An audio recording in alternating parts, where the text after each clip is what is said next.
In Wyoming County, where one man is looking to transport the charity of others across state lines.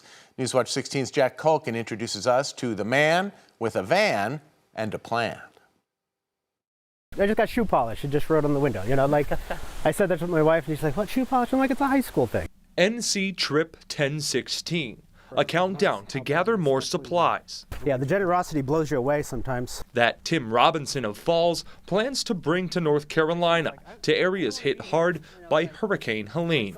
It's one of those things that it was just heavy on my heart. You know, it's like, you know, I may have problems and my business may be slow, but you know, like it's not as bad as losing everything randomly. I mean, these are people that live in the mountains just like us. The endless mountain-to-mountain relief run all started by a man looking to fill his van with blankets, boots, medical supplies, and more for those in need. But the number one need is going to be winterized products, batteries, generators. Robinson says support has come in far and wide from across our area, filling his van to capacity. I have a batch of formula coming tomorrow from Amazon. I bought it in bulk because it's very expensive.